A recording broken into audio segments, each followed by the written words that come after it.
তো আজকে আমরা যে বিষয়টা নিয়ে আলোচনা করব সেটা হচ্ছে আমাদের যে এনার্জি মিটার, ঠিক আছে, এনার্জি মিটার আছে বাড়িতে, ঠিক আছে, তার উপর আমাদের মোটরের লোড দেওয়া আছে, ইন্ডাকটিভ লোড। মোটরকে ইন্ডাকটিভ লোড মানে আমাদের পাওয়ারের ক্ষেত্রে, ঠিক আছে, মোটরের ক্ষেত্রে আমাদের পাওয়ারে মোটর হচ্ছে যেহেতু ইন্ডাকটিভ তাই আমাদের পাওয়ার ফ্যাক্টর ল্যাগ করে, ঠিক আছে। এটা ধরো মোটর, ঠিক আছে, মোটর কানেক্টেড আছে আমাদের, এটা সিঙ্গেল ফেজ আছে, ঠিক আছে, এটা লাইভ ওয়্যার, এটা নিউট্রাল ওয়্যার, আমাদের 240 ভোল্ট এটা দিয়ে আসছে, ঠিক আছে। 50 হার্জ এসি কারেন্ট,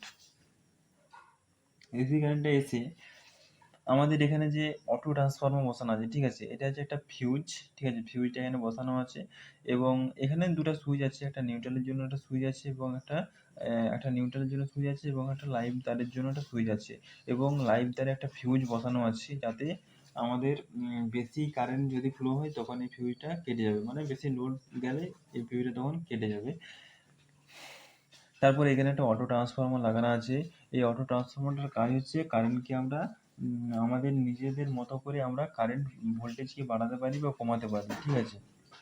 ধরো 240 ভোল্ট আছে, আমি 240 ভোল্টেজটাকে আমি অটো ট্রান্সফর্মার সাহায্যে সেটা আমি 100 করতে পারি, 200 করতে পারি, ঠিক আছে, 150 করতে পারি, সেটা 50 ভোল্টও করতে পারি। এটা আমাদের আমরা যেরকম ভোল্টেজ চাই সেরকম আমরা কমাতে বা বাড়াতে পারি। এবং এখানে একটা অ্যামমিটার লাগানো আছে, ঠিক আছে, অ্যামমিটারকে এ দিয়ে ডিনোট করা হয় এবং ভোল্টমিটারকে ভি দিয়ে ডিনোট করা হয়। অ্যামমিটারের সাহায্যে আমাদের কারেন্ট কত সার্কিটে ফ্লো হচ্ছে সেটা মাপা হয় এবং ভোল্টমিটারের সাহায্যে আমাদের সার্কিটের মধ্য দিয়ে কত ভোল্টেজ সাপ্লাই যাচ্ছে সেই মানে আমাদের সাপ্লাই ভোল্টেজ বলতে যে ভোল্টেজটা আমাদের এসছে সেই ভোল্টেজটা কত আসছে সেটা সেটা মাপতে পারি, ঠিক আছে। তারপরে এটা হচ্ছে cos phi, ঠিক আছে, পাওয়ার ফ্যাক্টর। এটাকে পাওয়ার ফ্যাক্টর বলা হয়, cos phi বলা যায়, পাওয়ার ফ্যাক্টর বলা যায়। তো আমাদের ইন্ডাকটিভের ক্ষেত্রে যেহেতু মোটর মানে ইন্ডাকটিভ লোড, তাই এখানে পাওয়ার ফ্যাক্টর ল্যাগ করবে, ঠিক আছে, মানে ভোল্টেজের থেকে কারেন্ট পেছনে স্টার্ট হবে, ভোল্টেজ আগে স্টার্ট হবে, তাই জন্য এটাকে ল্যাগ করা বলা হয়। এবং এখানে এটা হচ্ছে এনার্জি মিটার, ঠিক আছে, এনার্জি মিটারে লাইভ ওয়্যার গেছে এবং নিউট্রাল ওয়্যার গেছে, ঠিক আছে, গিয়ে এনার্জি মিটার ঢুকলো এবং ঢুকে বেরিয়ে আমাদের মোটরে কানেকশন গেছে, সিঙ্গেল ফেজ মোটর, ঠিক আছে, সিঙ্গেল ফেজ মোটরে দুটো মোটর আছে, দুটো মোটরে কানেকশন গেছে। তো এখানে আমাদের কি বার করতে বলেছে, এখানে বার করতে বলেছে যে এটার মধ্যে দিয়ে আমি মানছি যে সিরিয়াল নম্বর 1, ঠিক আছে, ভোল্টেজ কত আছে আমাদের 240 ভোল্ট, 240 ভোল্ট, 50 হার্জ, ঠিক আছে। কারেন্ট এটার মধ্যে দিয়ে কত কারেন্ট ফ্লো হচ্ছে দেখো, এটা যখন তোমরা এটা প্র্যাকটিক্যালি করবে না তখন এটা আরো খুব ভালোভাবে বুঝতে পারবে। তবু থিওরিটিক্যাল আমি যতটা সম্ভব তোমাদেরকে বোঝানোর চেষ্টা করছি, ঠিক আছে। কারেন্ট ধরো আমি এখানে 5 অ্যাম্পিয়ার কারেন্ট ফ্লো হচ্ছে, 5 অ্যাম্পিয়ার, অ্যাম্পিয়ারকে এ দিয়ে ডিনোট করা হয়, ঠিক আছে, বা আই দিয়ে, ঠিক আছে, এ বা আই দিয়ে ডিনোট করা হয়, ঠিক আছে, আমি এই লিখছি, 5 অ্যাম্পিয়ার কারেন্ট ফ্লো হচ্ছে। এবং ওয়াটটা হচ্ছে সম্পূর্ণ মোটরের ওয়াট বসবে আমাদের, যেহেতু এখানে ওয়াট মিটার এখানে বসানো নেই, ঠিক আছে, cos phi আছে, ঠিক আছে, ওয়াটটা আমাদের এখানে মোটরের যে ওয়াট থাকবে সেই ওয়াটটা এখানে বসবে, আমি ধরে নিচ্ছি 200 ওয়াট, 200 ওয়াট, তার থেকে বেশি আমি তোমাকে বোঝানোর জন্য 200 ওয়াট করছি, ঠিক আছে।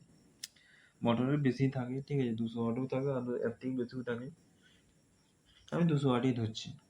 এখানে মিটার কনস্ট্যান্ট, মিটার একই থাকবে, মিটারে কত আমাদের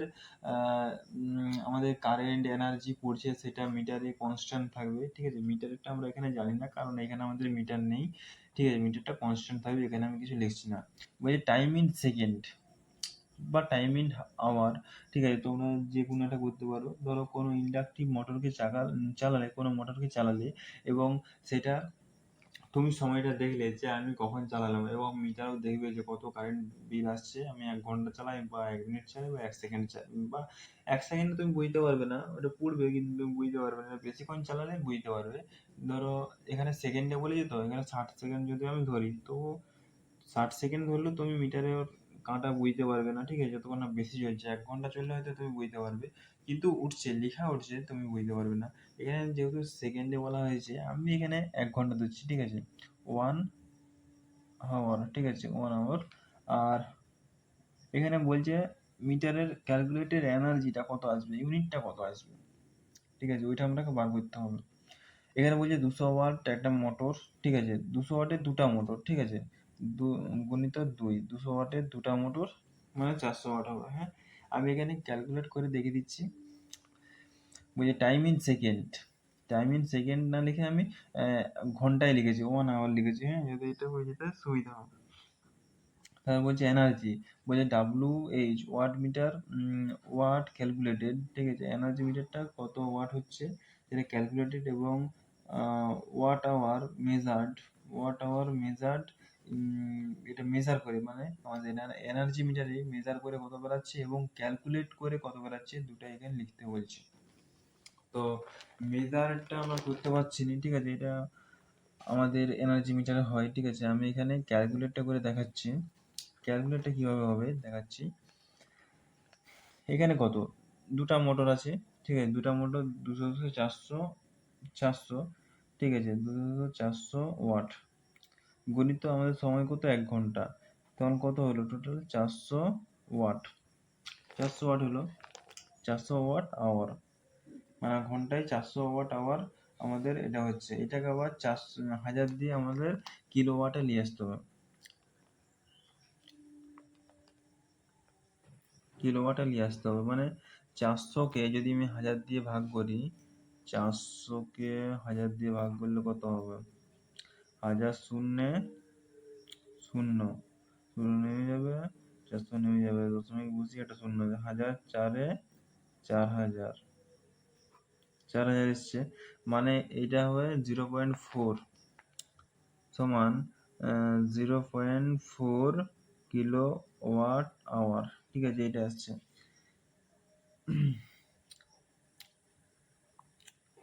এটাই হবে উত্তর, মানে এখানে এটা হবে ওয়াট আওয়ার হবে 0.4 কিলো ওয়াট আওয়ার, ঠিক আছে। কিলোওয়াট না লিখলেও যদি আমরা 0.4 ওয়াট আওয়ার লিখি তাহলে সেটা লিখলেও হবে, ঠিক আছে।